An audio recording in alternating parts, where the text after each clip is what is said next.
Welcome back, everyone. We have the Pontifex Maximus, which of course is the head of the church. I don't know. I think that's right. The Pontifex Maximus. I believe this is actually the role that is obtained by the Pope nowadays, but created in the Roman Empire. And a lot of times, the head, the consul, or one of the consuls could be this, but also they could not be this sometimes. But we're going to learn, we're going to react. Thank you guys so much for being here. Let's go. Historia Civilis. In 63 BCE, at the age of 36, Julius Caesar shocked everybody by announcing that he was running for the office of Pontifex Maximus. He was still a minor political figure. He had not yet served his term as praetor. He took on massive debts in order to finance this campaign, and when his political elders tried to convince him to get out of the race, he redoubled his efforts and threw himself even further into debt. On election day, according to Plutarch, Caesar told his mother something along the lines of, "Today, you will either see me as Pontifex Maximus or go into exile." He won a close three-way race.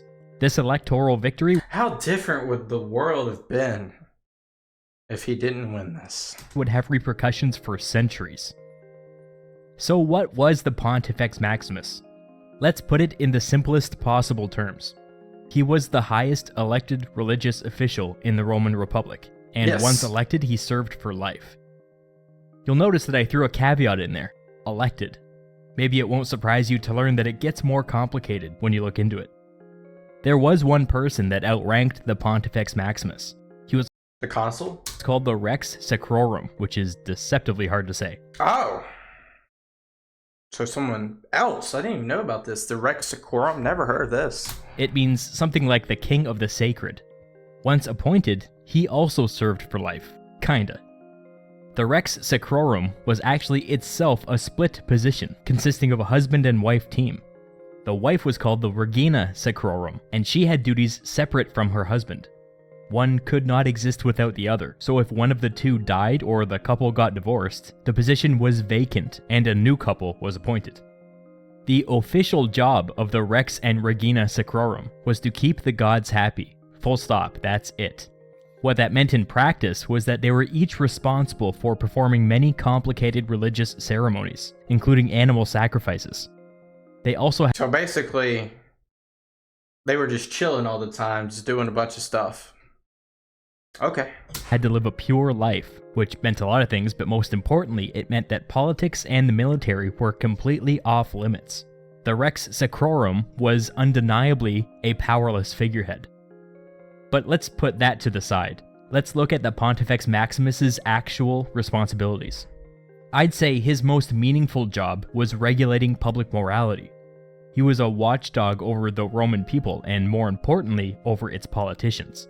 He had the power to unilaterally issue fines whenever he decided that somebody violated a religious custom or a cultural taboo. Unilaterally, meaning no oversight?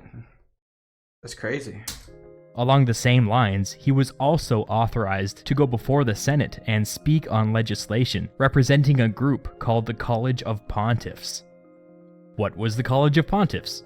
This was a group of pontiffs or priests that met with the Pontifex Maximus behind closed doors to vote on new laws that would govern religious life or public morality.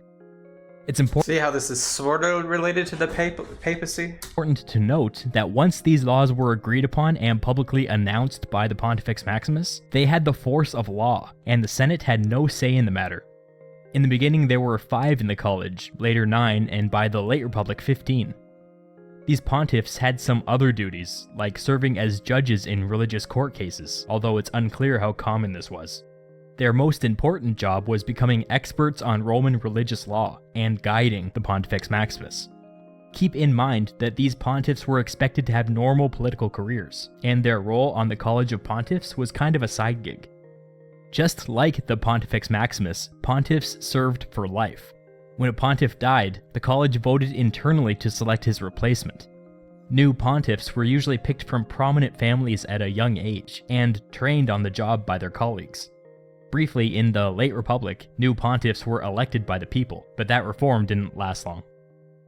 The Pontifex Maximus also oversaw a group called the Flamen. These men were also priests, but appointed directly by the Pontifex Maximus for life.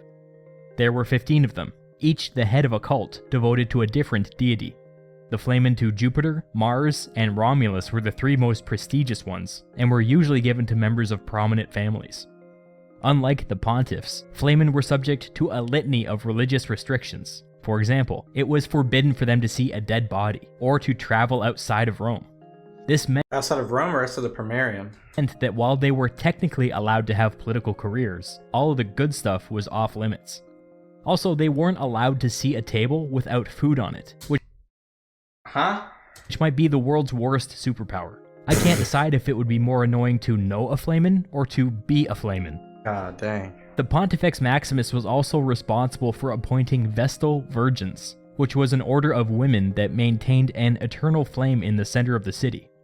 These were I do remember that. Easily the most powerful women in Rome. They could own property, vote, and even free slaves at will. Each one was appointed for 30 years, but most chose to stay on after their time was up. I mean, the perks, come on. Pontifex Maximus worked right next door to the Temple of Vesta, in a building called the Regia, which had once been the site of the royal palace during the monarchy. This was where the College of Pontiffs met. It's also where Rome housed its official calendar, which was so broken that the Pontifex Maximus needed to manually add days to the end of every year in order. And that's why they're, oh my goodness, a lot of this is coming back to like base because we did the entire series so far on the Caesar side for this. But like Caesar was the Pontifex Maximus, and during some of this war, whether it be through, I think it was with Pompey, he had, not kept up with this, and then I think they had to re-regulate it, and that's when they either added months or I forget what they did. Please let me know below. For it to make sense. This was also where Rome's most sacred artifacts were kept. Perhaps most famous were the Spears of Mars, which were said to vibrate whenever Rome was about to befall some disaster. We are told that Caesar saw them vibrating the night before his own assassination. Speaking of which, after Caesar's assassination, one of his deputies, Lepidus, was elected the new Pontifex Maximus. This same Lepidus became the junior member of the Second Triumvirate, with Octavian and Mark Antony. After Octavian became the Emperor Augustus and consolidated power, he forced Lepidus to move to the countryside, where he retained his title but no influence. Years later, when Lepidus died of old age, the office passed to Augustus without much fuss, and the headquarters of the Pontifex Maximus quietly moved from the Regia to the new imperial palace. And for the next 400 years, that's where it stayed. Oh. Didn't know that. Did not know that it became an imperial role after Augustus took office and Lepidus died, but nice for him to keep it to Lepidus until death. That's interesting. So there was some sort of morality and all that. Fun short video. The Pontifex Maximus. I don't think I have any questions on anything. It seems very straightforward. Very interesting, weird laws between the Flamens and about the table and all that. That's kind of crazy. But yeah, thank you guys so much for watching. I'll check you guys the next one. I'll see you. Peace out. Bye-bye.